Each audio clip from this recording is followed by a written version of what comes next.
Welcome back to the Nerdrotic channel. My name is Gary Beekler. I am live in San Francisco, California, and I come to you from nerdrotic.com. And down in San Diego is my good friend and co-host, Dennis Bethalkis. How are you, Dennis? I'm doing all right. How are you doing? Doing great. We are covering Castlevania Season 2 by the great Warren Ellis and others on Netflix. I hope you all have had a chance to see it. If you don't, highly recommend you go see it. And this will be a video. This is how we do things here. We record videos live. We don't bother with all that editing and getting the andums out. So, I mean, before we even go forward, spoiler warning, we will be spoiling Season 2, giving our thoughts. We won't be going over every minute detail because this is an entire season. We won't treat it like we usually do the episodes, but we're going to go over some stuff, what we liked, what we didn't. I can't even think of something I didn't like about this, to be honest with you. Yeah, I can't really think of anything. Maybe the most important part though is you guys in the chat who have seen it, give us your thoughts. You're our co-host too. That's the deal with our format. It's a fully interactive review. And we are glad you chose us. And so let's get to it, Dennis. Yeah. Your overall thoughts on Season 2 before we get into the stuff. I liked it. I mean, it started off a little slow, but then once it hit around episode 5, that's when shit just took off. And I'm like, oh crap. Especially the violence in this. The violence does not hold back. That's all I can say. And yeah, I mean, the character design was awesome. There's a lot to love here. It's got a lot of like old school stuff, and it brings in some new stuff, and everything mixes. It's actually really good. It's not boring. It is so far from boring. If you're a comic book fan in any way, shape, or form, this is for you. Oh yeah. I don't hate anime. I just can't say I'm an anime fan, know much about it. Some of the stuff I've seen, I enjoy. This is it is done in the style, but it's very much an American story. And of course, it's based on a video game I don't think I've ever played. I probably sold the comics. I can't remember when they came out. I remember hearing about Castlevania a lot when I owned the comic shop in San Francisco, but I didn't read every comic.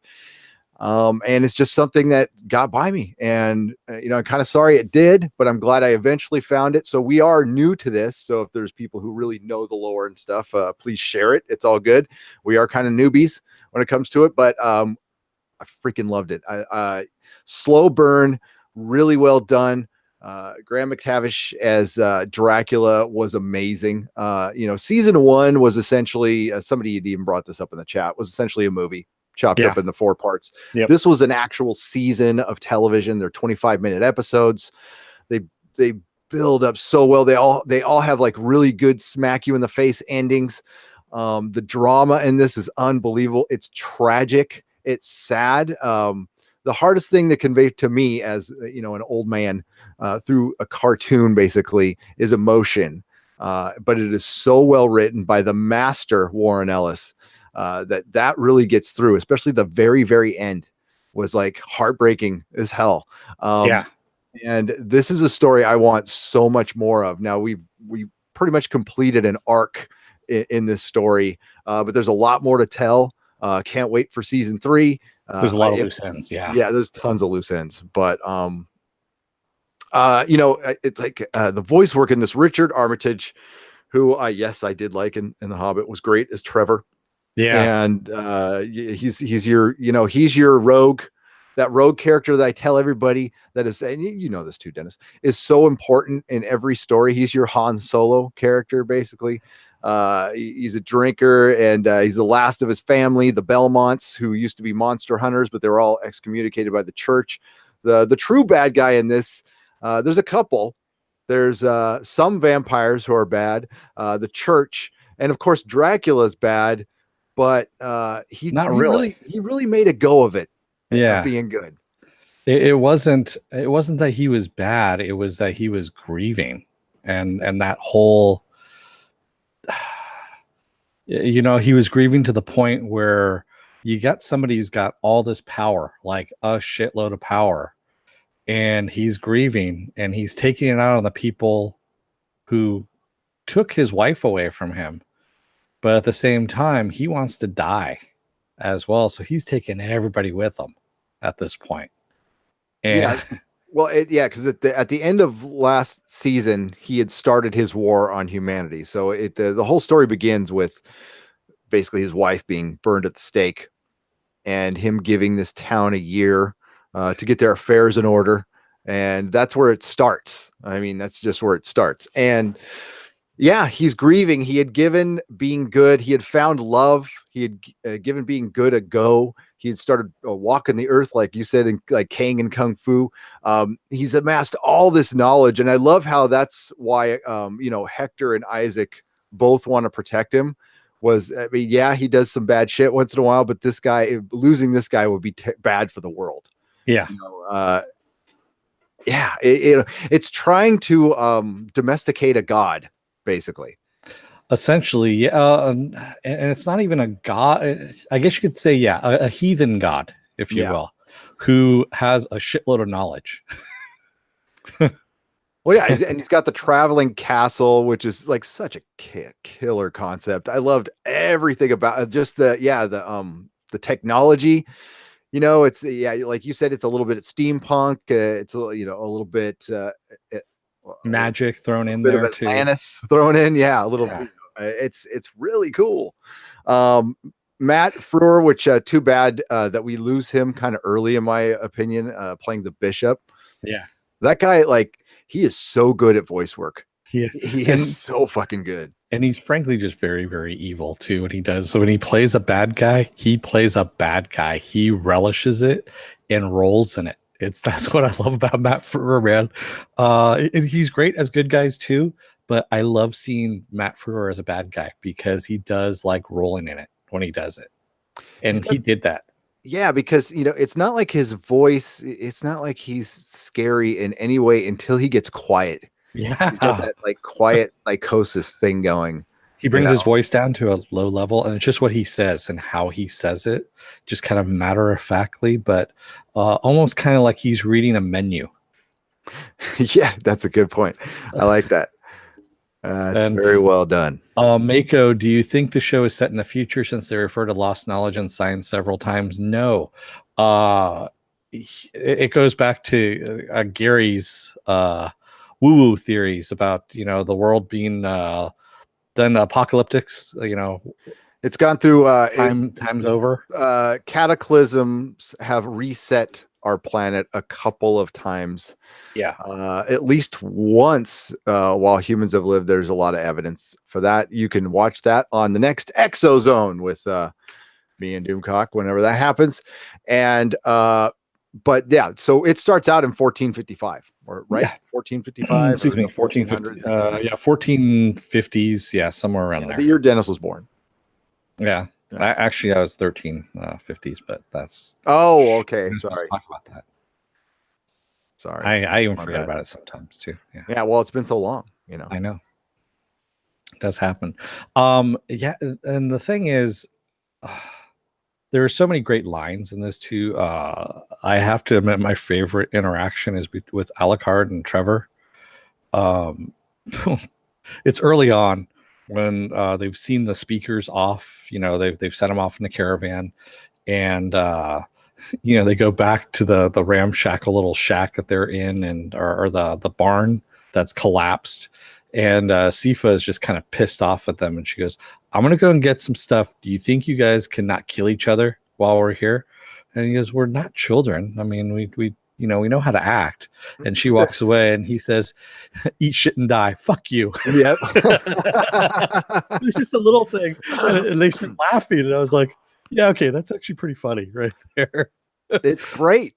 It's great. And there's just a bunch of scheming going on. So Dracula has gathered all his generals from all around the world to take over, basically get rid of all the humans in the land. It's going to be a culling, but he's not really clear. And he kind of goes back and forth on what he says to each general, because one of the generals does bring up later, like, "Hey, what are we going to eat?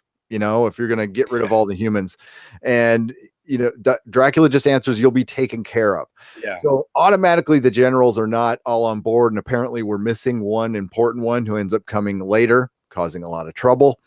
And again, yes, there's a bunch of scheming. And Dracula also put 2 humans in charge of this culling, which are Isaac and Hector, both who have suffered horrible abuse from members of the church and from their own parents. And one has suffered horrible abuse. The other one was practicing a lot of dark arts and having his toys pulled away from him, which kind of turned him against humanity. That's pretty much what happened with him. And I kind of agree with Camilla, who is one of the characters. That's what it was his toys were taken away. So he was having a tantrum, essentially. Yeah. And he's the one who sees, and he killed his parents. Yeah. And he's basically innocent. So not entirely evil. He's just into his toys. So maybe he's on the spectrum a little bit, I don't know. But he gets fucked with the most this season. Yeah. Oh yeah. But my God.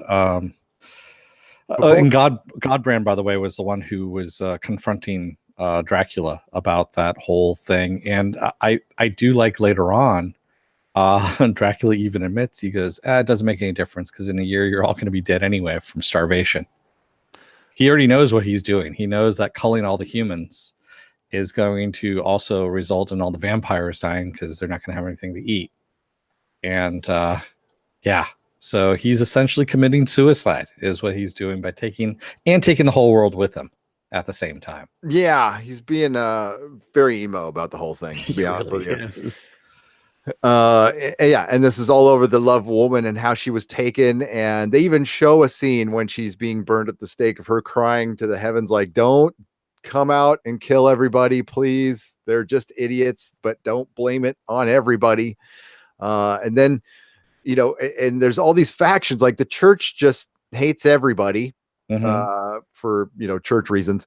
They don't like the speakers who amass their knowledge through oral tradition. And I love how what's her name again? I can't remember. Sifa even comes to the realization that it's stupid and they should write everything down. And we find out she's basically a wizard. Yeah. And a good one at that. And it starts out with them, looking for, that's in the first season. They find Alucard, who's my favorite character in this at the end. I grew to love Alucard and his, talk about emo, but a good emo. He's, the tortured soul who has to kill his father.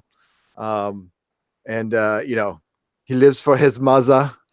Tell me about my mother. Tell me about your father. Actually, my favorite was Camilla, believe it or not. In the end, just because of the scheming and to come up with a plan the way she did. I've never seen that kind of plan before, and I was like, that's fucking brilliant, actually, what she did. Well, what she did was started dissent, just very like Satan. She worked like the devil. She just whispered in everybody's ear a little bit and started going, "Are you sure about that? Do you think that's a really good decision he's making?" And we find out her, motivation was she had a master who turned her, and he turned mad and evil. So she decided that she was going to be mad and evil in charge now. It's not like she was any better than him. No, she wasn't. And she decided to be in charge, and that's what she was. And now she's doing the same thing with Dracula. She's saying it's another old crazy man who's dying and needs to be taken out of his misery. Is what it is. And the truth of the matter is, she's an opportunist, and she saw that's why she took her time. She took her time showing up to Dracula. He even noticed, but he's so busy not giving a shit. This is stuff Dracula would have normally caught. And they make that evident. They show flashbacks of Dracula, during his A game. And this is definitely not his A game. He's just sitting in a chair, staring at a fire most of the time. And it's kind of sad. He even said he used to relish all the little details of everything. Like he took, what was it, a year to these merchants that wronged him. He basically took a year to research them and find out everything about them. And then he went into the town, burns it, starts burning key buildings so that they'll send out the women and children. And then he goes in and essentially kills all the men because he knows they're going to stay behind to grab the wealth. And just puts them on pikes and shit like that. Like Vlad Tempes that we all know and love. Thank you, Tomcat, for the $10. I'm watching episode 7 of season 2 right now as we chat. I didn't even know about this show or where it was streaming a few hours ago. Wow. We had heard, I heard a lot of people were bringing it up here in the chat, or I would have probably never heard it too. So thank you guys for always helping us out with that. Tomcat, thank you so much for the $10. Yeah. That's generous. We appreciate it. And episode 7's the best episode. I mean, I mean, plug your ears, Tomcat, but that fight at the beginning was awesome. It was fucking the music. And it was a long ass fight. I mean, usually when you get animated fight, okay, so I'm not used to anime, guys, so just remember that. But I'm watching like American shit, and we don't get fights that long. We just don't. So maybe you do regularly in anime, and I'm just new to the shit. But that was great. I just love what Camilla did. Having that much foresight to get the castle. She manipulates the castle to get moved into the town where her army is, so that she can get the vampire generals out on the bridge. She resurrects the fucking bishop from the dead using Hector to do this so that he can bless the whole river that they're crossing and then pull down the fucking bridge so that they die in holy water. The entire vampire army that's going out there. And I'm like, wow. Oh yeah. And she was trying to get that from the beginning. She's all, we need to be near the water. And and then Godbrand's like, running water. That's because they can't go past running water. But he's like, I have a fucking boat. Yeah. It's a myth. Yeah. Godbrand was gone too soon. He was a bad schemer. Camilla got to him, but he had tried to get to Isaac, who we find out through the story is like the most loyal MFer ever. And at least to Dracula. And psychotic. Really completely. Psychotic. Yeah. There's a lot of, and what he does at the end. I need an army. I think I would like an army. Damn, man. Yeah. And that whole thing, I mean, just her pulling down the bridges and just having those, all the fallen or the night army going in and just incinerating in the holy water. And then to make matters fucking worse, when you have Sifa using magic to pull the castle and it's transporting, like bouncing across, and it lands in the river, fills with the holy water so that it can, kill some of the vampire hordes that are in there. And then disappears, goes to where they're at in the Beaumont homestead. Yep. And the vacuum actually washes out more holy water through the village and kills the rest of the vampire hordes. I'm like, holy fuck, who in the hell thought of this? No, that was, it makes like the water, I forgot, a spout, water spout, makes a giant water spout with the vacuum. And that was what happened at the end of the first episode that I didn't I thought it was like a bomb or something, but it was just the castle just transporting, and it, sends a shock wave. And that was fucking balls. That was great. And Camilla, I can't wait to see more of her. She's going to be, she's going to be a very tough foe. She, just the way she treats poor Hector at the end. I mean, Hector's an idiot. Calling him her little puppy. Yes. I was like, that's what Melissa does to me every day. I'm just kidding. But I like it. That's played by the great Jamie Murray, who was in Spartacus. She was, remember Lucy Lawless's character? She was the foil to her character. Yes. Yeah. So, great actress. Spartacus, man. That's such a great show. Yeah. Pan Farm Girl, I will check out Babylon 5. We will do something for Babylon 5. But next year. Yeah. All right. Yeah. We have so many. This was supposed to be our quiet time, but Netflix comes out with a show every week now. Tell me about it. It's a couple shows every week. Well, yeah, this is the 4th Netflix show we've covered in a row. counting Daredevil, of course, but we've had, Maniac and Haunting of Hill House and Sabrina, and then this. So yeah, lots of Netflix shows, and most of them are pretty damn good. Yeah. Mako, yeah, you're right. The scariest person is Isaac. He's building an army in that desert area, and he's completely determined to clean the world. Yeah, I think Yeah. I actually, that might be your next big villain coming up. A lot of things are set up. Joe, you are completely correct. All good villains brood in chairs. Satan, Thanos, Darkseid, Khan, and Batman. Oh, Batman, not Batman. But is And Batman a villain? no, but he's good at brooding. He's It's very true. good at brooding. Yeah, they just sit there and brood. Yeah, and I also found it funny that Isaac talked about that he hated the desert. He hated the heat and the sand. And where does he get dumped?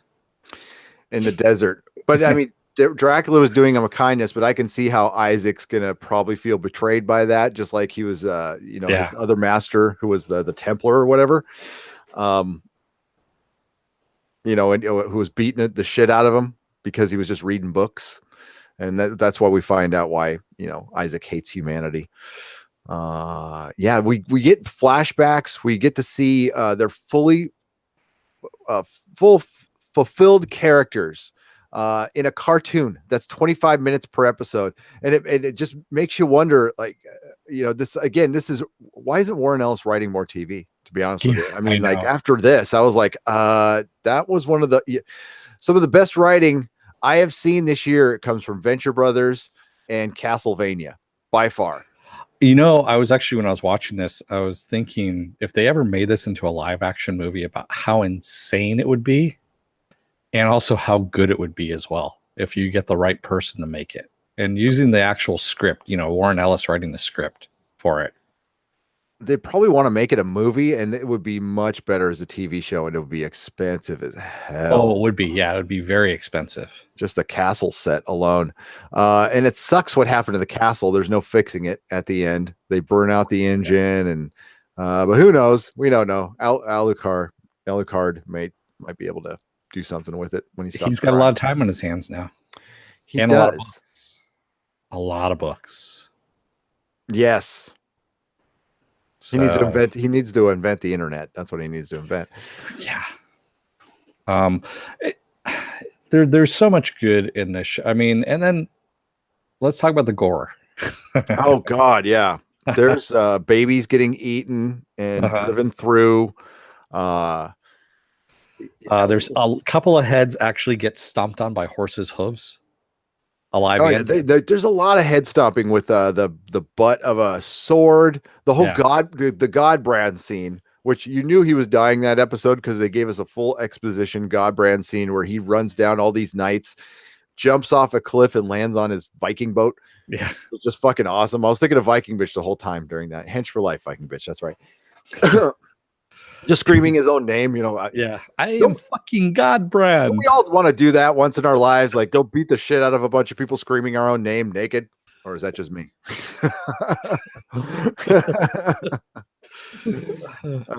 Why did I say naked? That's weird. I don't know. I just was good rolling with it. That's all, like I normally do. Yeah, that whole thing too. Going back to that whole line about you either eat it, fuck it, or make a boat out of it. Everything touching goes, I'm a fucking Viking. I like boats. I like boats. I make boats out of things.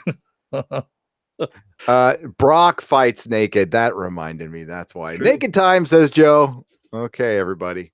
It's naked time. Hey, who knows? You don't see what's going on below the waist here. What's up, Travis? Yeah, Godbrand was fun, and this was fun. This was a fun show. I mean, it's got like some dark stuff, and it ends pretty sad. And the whole character of Dracula is tragic. Like, did any of us want him to die at the end? I didn't want him to die. I was like, oh, don't kill Dracula. I like Dracula. I mean, he's kind of being a dick right now, killing everybody. But he'll, especially when him and Alucard are fighting throughout the castle, and they're just going back and forth throughout the castle, and especially when Alucard starts doing the really fast zipping by him and like punching him, and then you knew it was going to happen, and Dracula just grabs him, and then slams his head into the stone and starts destroying the bridge with his son's head. Yes. With this, I mean, he starts brutally beating his son again, and what stops it was the saddest scene. They end up in his His childhood Alucard's bedroom, yeah. childhood bedroom, and it just stops Dracula in his tracks. He just he's all, "This is your room," and he turns into like a weeping papa. Yeah. And Well, he starts talking to his wife, his dead wife, and he goes, "I'm, killing our son. I'm killing the one thing, that came out of our union, kind of thing, our love." And he goes, "I'm killing our son. How could I do this?" And it's at this point that Alucard, he's sad, but he takes his bedpost and fucking just slowly eases that thing through his dad's heart. Dracula doesn't try to stop him. And Yeah. at the end, it looked like he was trying to hug him, not kill him. It was like coming at him. I'm like, I'm not sure. Is he trying to give him a final hug or kill? Yeah. But we don't find out because, Trevor comes in, cuts his head off. And then they have to do a spell to make sure he's really, really dead because he's Dracula. So he's not that easy to kill. And that was brilliant. That whole the whole 7th episode is 2 major battles, and they are done so well. It was really entertaining. I love how Alucard fights his, they need to, once they that's why this is where animation rules on this, because there's no way you could have done this in live action as well as they did it here, with the sword floating around and him zipping around and then turning into a wolf and fucking and then using the sword as a wolf. I'm like, oh, this is like real. This is like geek porn. Yeah.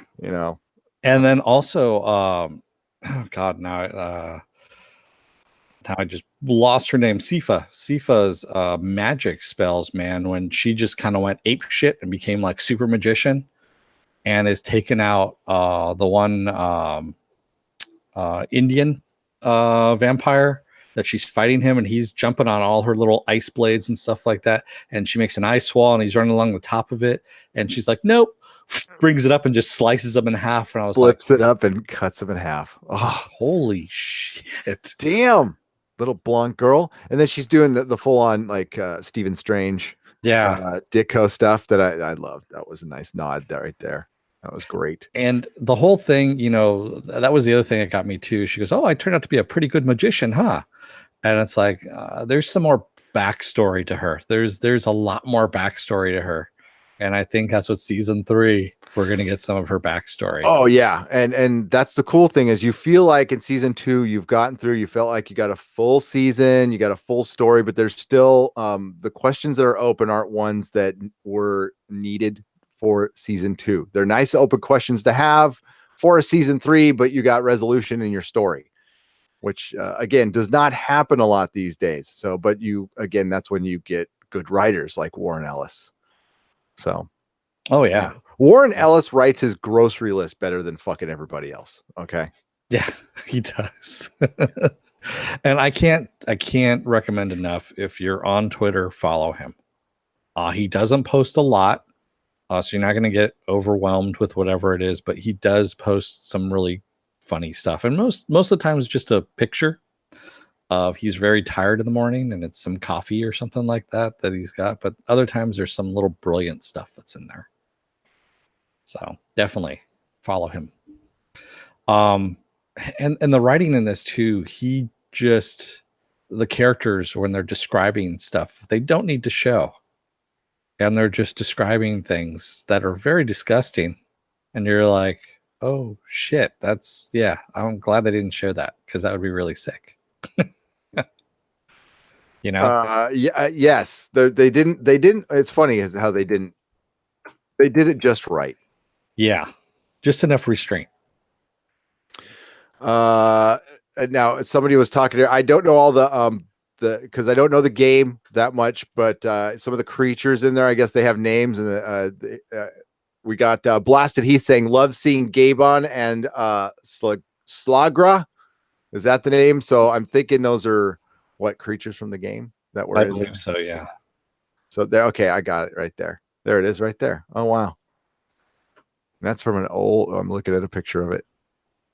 Yeah, this was. I mean, you gotta remember this is a side scroller game. If you go back to the very end of the credits, they show all the different production companies that are involved, and one of them was made specifically for Castlevania, and I don't know if that was Warren Ellis's Or production was company. that a guy? That might have been one of the vampires they were talking about. I Okay. think it was one of the vampires. Yeah. Yeah. Sorry, my bad. So you actually see the old side-scrolling Nintendo game that they use that in the credits for the production company, and you see Trevor, bouncing around with his sword. It's kind of funny. Yeah, there's tons of video of the old game. That's funny. Yeah, that's stuff I'm gonna have to catch later. I just I loved it for what it was. I know this is probably like the 18th you know iteration of this property. I don't know Yeah. how many games they've made in comics and stuff, but it finally got to a place where I was gonna watch it, and I fucking loved it. CC says, I usually don't watch anime, but I love Warren Ellis. Is Castlevania still appealing to people who aren't into anime? Yes. Yes. The story is very well written. And the voice acting's compelling and the action's fucking awesome. And it's gory too. So if you're Yeah, into all that stuff. it's only done in the anime style, but it didn't feel like anime. There's a couple of scenes, action scenes that kind of look like it, but no, this it's a good drama. The story by itself, because there are entire episodes where there's no major action going on. I mean, there's maybe a little raid or something going on, but the scheming is so interesting in this show. It's very Game of Thrones in its scheming, the good Yes. stuff. And you're right, Travis. Castlevania is good for anyone who likes good stories. That's pretty much it. I mean, that sounds really simple, but things aren't that simple anymore with storytelling on television. It really isn't. And this is just simply a good story. Yeah. And yeah, Travis, you're right. Also, the characters are not idiots and they call each other out on their BS. Some of the characters are idiots, like Hector. Or naive, more not idiot, but he's more Yeah, naive. but I think Trevor, and you're right. And Trevor, I think you're saying, Trevor, is we don't have characters just making stupid decisions for plot reasons, which is what we get so much now that I'm kind of numb to it. Yeah. Let's go into the cellar because that's where the guy's hiding. Star Trek Discovery, when the tardigrade, when the security officer's gonna go trim its nails and ends up dying because they just need to kill her because they couldn't afford the Battlestar Galactica actress for more than 2 episodes. McTavish is one of the greatest Draculas ever. Blasted Heath, yeah, I yes. Can you imagine him in the live action version playing Dracula? He could do it. He could do it. Yeah. I could see him doing that. Yeah. Guy is a great actor. He's a fucking great actor. He was great in The Hobbit. He's great in Preacher. Love him. Pretty much all the voice actors could play their characters live action. Yeah. And maybe that's got something to do with it. They all match their characters a bit. Now Armitage is a little older than Trevor's young, but he can still play like an older version of him. Yeah. And I did like that whole thing. You get a little bit of backstory again, like Gary was saying about the characters. And the whole thing with Trevor is that his family house was taken away from him when he was 13 years old. He's out on his own when he was 12 or 13. So he's got arrested development, really. He was trained all this time in how to monster hunt and things like that, but then he's out on his own. And what do you do when you're out on your own? You don't grow anymore because you're not being taught anything. And he's basically surviving and just going out and getting drunk and laid and things like that, and killing the occasional monster here and there. That's doing something. Yeah, but he's not like a pretty full life to me. I know. I agree, Travis, that Hector is going to become a badass in season 2 or 3. Oh, you just retracted that. Why'd you retract that? That was smart. If you have spelling errors, it's okay. We don't care. I'm the worst at that stuff. But Travis, you're right. I think Hector will be a character that, for one, Hector can control. He's Oh, but I'm blanking on it now. Starts with an A. He's an alchemist, right? He's an alchemist. Yeah. He's a forge master. Yeah. Forge master. He can bring people back from the dead, right? And they can, or things back from the dead. He can control them. Why in the hell is he doing anything that Camilla says? Just bring something back from the dead and control it to kill her, which I'm sure he'll do at some point. Yeah. Not that she's easy to kill. Okay, she's definitely a hard kill, and she got one over on Dracula. I mean, it was one necromancer. Thank you, Blasted Heath. Not a fucking alchemist and necromancer. He's not making gold out of lead. Thank you. And Isaac is the forge master. Isaac can also bring people back from the dead. He did that already at the end of, Well, is it back from the dead or making them a vessel for like a demon or something like that? Both, because the guy who initially attacked him on the horse, who basically gave him a chance, you could tell he put his soul back into that creature. He changed his body into a creature and put his soul in there, and then put the rope around his neck like they said they were going to do to Isaac. Yeah. And he's just using him as a pet almost. So we have two pets, kind of like a parallel story there. Yeah. And that's good.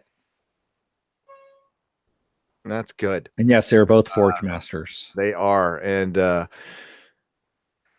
cool thing is the only outright villain is Camilla. Now Isaac's clearly going to become a villain, and Hector too, but they're sympathetic. They're sympathetic enough to where you care.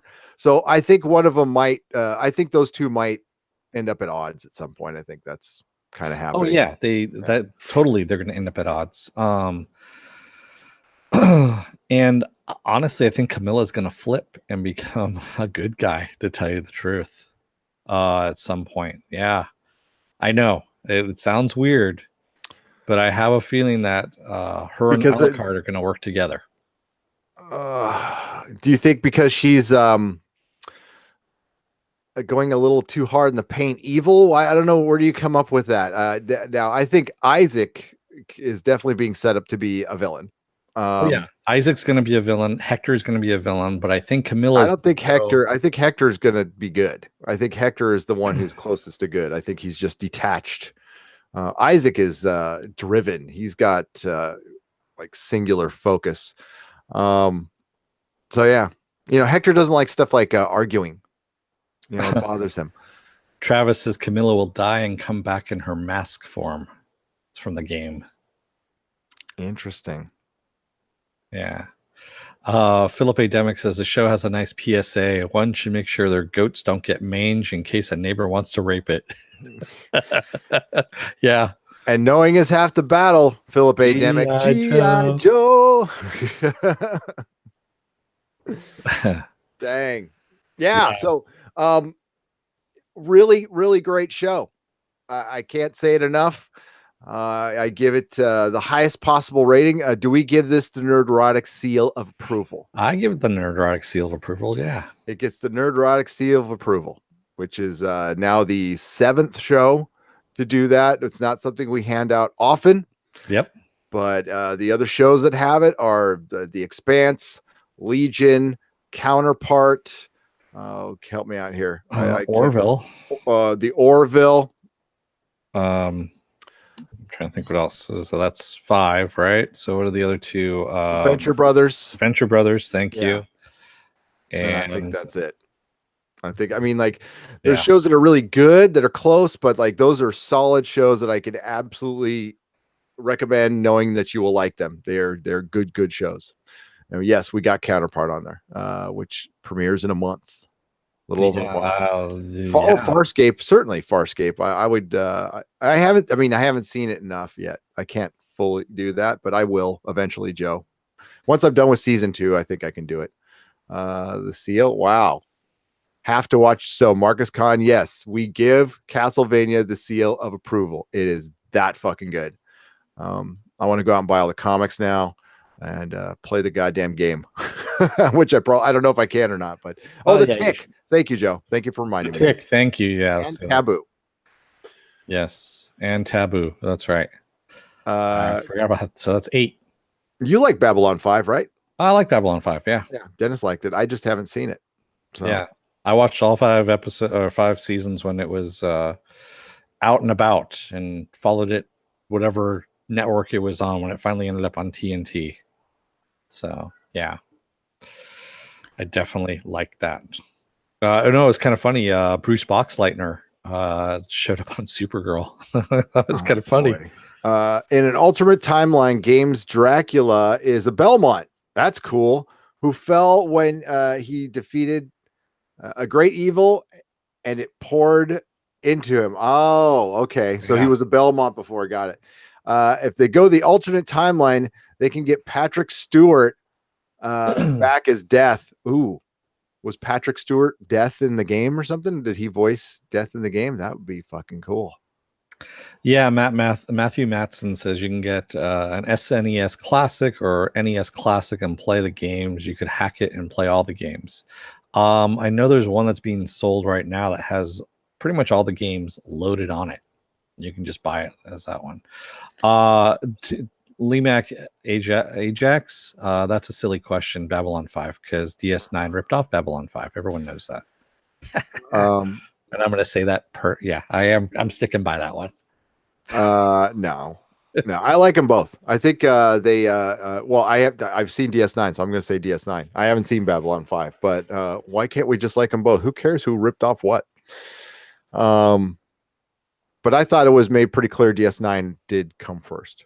But am I wrong on that one? Babylon 5 was out first. DS9 was going along, and then suddenly their storyline changed. Okay. All right. I don't know. Yeah. Well, the people have brought that up a lot when I brought up the Star Trek lawsuit, and somebody chimed in and said, when has Star Trek ever ripped anything off? And they've actually, there's a couple of original series stories that could be from other stories. This is just stuff that I've heard in passing. And then somebody, of course, came in and goes, DS9 and B5. And of course, tardigrades and Star Trek Discovery. We're not going to let that one go today. STD ripped off tardigrades, and we care. We do care, Lamac, and we care about Anas Abdeen. And yeah.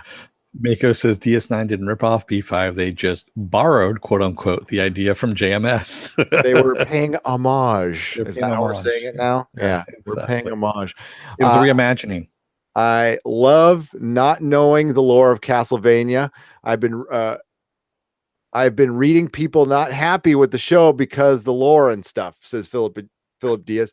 Yeah, it's video game lore, right? So, I mean, I guess I'm not going to argue with them there as somebody who bitches about lore a lot, but since I don't know it, I'm okay. There's books too. And someone was saying, the traveling castle thing had been done in anime in 2004. And it's like, yeah, but this takes place, or this video game started in 1986, and the traveling castle was part of that game. So, yeah, so it kind of predates a 2004 anime. There you go. I like castle. So people were complaining about it because I've heard nothing but positive stuff about this show. That is but there you go. The really hardcore fans are going to complain no matter what. You know how it is. Manga lore. There you go. Mangalore. The show is fantastic, Mako. It is fantastic. All right. There we go. Yeah. The SNES Classic has Castlevania 4 on it. Oh, nice. Yeah. Well, Christmas is coming up, and I know what to put on my list. I really do. Mako has not heard anybody complain about it. I haven't either. I haven't either. That doesn't mean I don't want to deny Felipe. I think that I'm certain there's people out there who are complaining about something. So I saw there was an article on IO9. I'm pretty sure they complained about it. So I'm gonna read that one and see what they say. Political enough or something? They weren't. I wish Warren Ellis would write a Trans Metropolitan series. John Malkovich's Spider Jerusalem would be amazing. Fuck yeah, Cece. That would be awesome. Thank you for the $5. I will answer that. Thank you for the $5. I will answer you with, I don't know about the John Malkovich thing, but the other thing you mentioned is something that might be happening. Nice. Trust me on that one. I actually may have a source on that one, and be excited. You want to talk about a show that would be perfect right now. Just as Marvel and DC copied stories and characters from each other, B5, Star Trek DS9 cross-pollinated each other. Absolutely, Philip Ademic. I mean, Darkseid and Thanos are the same character. Pretty much Kirby. Well, God, the new gods was a Thor story that he repurposed. So Yeah, Mako was saying that it was JMS. Ragnarok. Mako was saying that JMS had actually offered B5 to the Star Trek guys. They said no, and then they did DS9. So there you go. Yes. So Transmetropolitan, there are things that happening with that. There is going to be, and it's going to be a television show. Nice. But there you go. All right. So yes. Yeah, Deathpool, Deathstroke, exactly. Castlevania was awesome, people. Please go see it. If you haven't seen it, if you got your Netflix, they're half-an-hour episodes. It is so bingeable. You just set yourself out a couple hours. That's all you need. A couple 3 hours for the entire second season. If you want, the first season is basically a movie. It's basically like watching a movie. The animation is really well done. The voice work is some of the best voice work I've heard this side of Venture Brothers, of course, in anything animated. I can't think of a single negative thing about it. There was nothing that annoyed me. There was just fun. It was fun, kick ass, gory as hell, and it had heart. Yeah. And I'm excited to see where it's going to go. Honestly, and that's the whole thing. You always want, as they always say, you want to leave your audience wanting more. What did they do? They left you wanting more. Oh yeah, I mean, just the ending was Alucard sitting alone in the castle. He was just gifted the Belmont Keep, basically the whole of the lands and everything. He was shown this kindness when he hasn't been shown a lot of kindness in his life, other than his mother. So even though like he flips Belmont off at the end, they're friends, and Belmont and Sifa are we've been shipping them all season. Well, they're together now. But then when Alucard goes home, he sees like visions of his father, then his mom, and is just weeping, and that's how we end. It ends with Alucard weeping and coming to terms with his mom's dead. He just had to kill his father. He's in this house that's completely trashed. He's all alone. He is a ghost haunting a castle, and I don't think that's gonna end too well, tell you the truth, either. That was a good cry is healthy, man. A good cry is freaking healthy, especially after what that poor kid's been through. But they shouldn't leave him alone. Yeah, he shouldn't isolating is bad. You should always have somebody to talk to. Hopefully it's not Camilla who finds him. So that's what I'm thinking it's going to be. And I think, like I said, first it's going to be evil, and then it's going to switch over, kind of like Dracula did at the end there, where he realized what was going on. So that's why I think that's going to happen.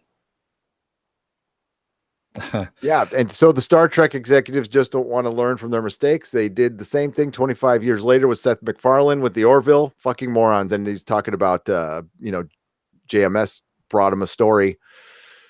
There's so many stories like that. The people in charge of properties are the first thing they protect is their ego. They don't protect the IP that they're in charge of and they're responsible for, which it's obvious. Like somebody like Kurtzman does not have the reverence for Star Trek that he should and should not be in charge. Yeah. So we're going to have to, Isaac will probably want revenge on Alucard. Yes. I don't want anything bad happen to Alucard, though. I like that kid. He's got moxie. That kid's got moxie. He's a little sad. He listens to The Cure a little too much. Maybe there's a little cutting there. But typical adolescence, beaten by his Faza. Well, that's the other thing too, is he also, that was the other big reveal too, is he says, I age a lot faster. And she goes, what do you mean by that? And they cut away from that one because that's when they were starting to get attacked. He's probably not going to be around very much longer. Yeah.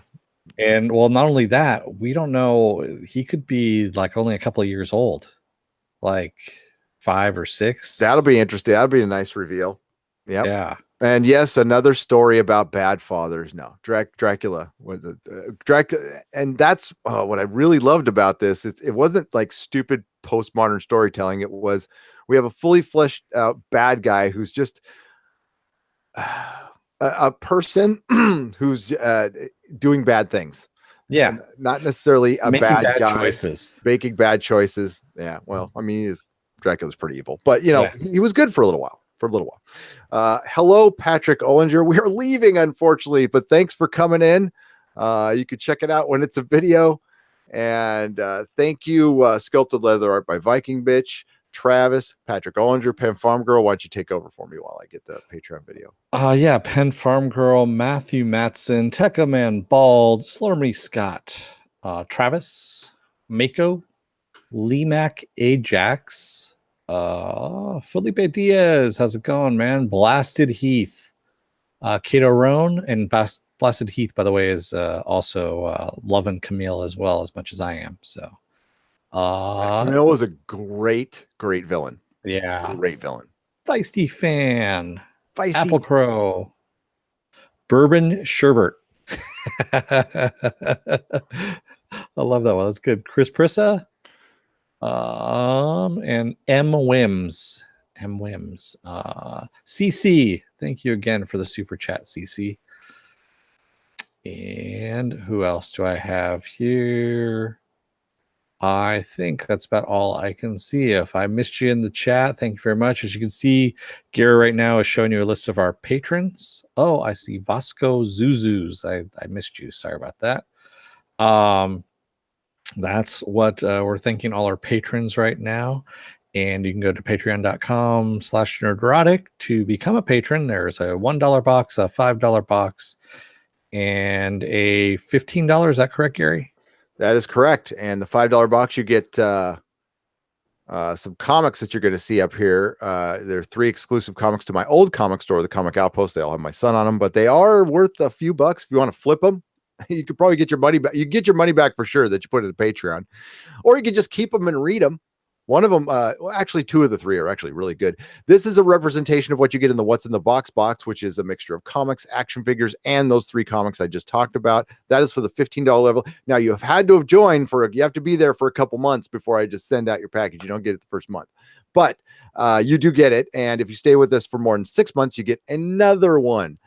We also want to welcome Truth Apocalypse, the Hunky Chunky Funky Monkey. I'm trying to. I know we have a couple of more. I'm looking to as our new subs or not our new. Sorry. There we go. Sven Sandstrom and Robin Engler, CC. Wow. And Truth Apocalypse and the previous mentioned the Hunky Chunky Funky Monkey. Thank you so much for joining our Patreon, and you will get content too. You get like 3 to 4 live shows a week. Expanse commentary episode 2 is coming out tomorrow, so you get a nooner tomorrow. I mean that's a live stream. It's not an actual nooner. Hey, Comrade Burnfried, Putin's axe wielder came in. How's it going, man? What's up, Comrade Burnfried, Putin's axe wielder? Just wanted to wish you a good night. And yeah, Castlevania is pretty cool, but the episodes are way too short. They need to pick up the speed, man. Well, that's the animation is like we're lucky we get it anymore. It's so fucking expensive. Yeah, I don't know what happened there. they let all the little small children out of the pens there, so they don't draw them anymore. They did. All right, Rearrange everybody. artists. Everybody have a great night. Thank you for choosing us again. We always appreciate you. Johnny Pappas, what's up, man? Damn late to the party, but you can see it as a video. And yeah, if you don't want to get spoiled, go see Castlevania and then come watch this later. And we will be back Wednesday morning for the Halloween nooner, the Halloweener. Maybe I'll be in costume. Halloweener. There you go. Something like that. And unless there's some crazy news tomorrow, and then I'll pop on, but who knows? So Dennis, take us out. Hey, Tomcat says my name is still missing from the Patreon list. Oh, Tomcat, we will fix that. I am sorry, and welcome Tomcat as well. There we go. That will be fixed tomorrow, Tomcat. My apologies. Thanks for bringing it to my attention. All right. So Children of Earth, don't let the door hit your ass on the way out. Otherwise, you may become Camilla's puppy. Would that be a bad thing? I don't know. I'm It still depends on if you asking like that beatings question. or not. They're not so bad. If if you're into that kind of You thing. used to. Yeah, just kidding. May the small folks sing songs of your greatness. Cheers, everybody. Good night, everyone.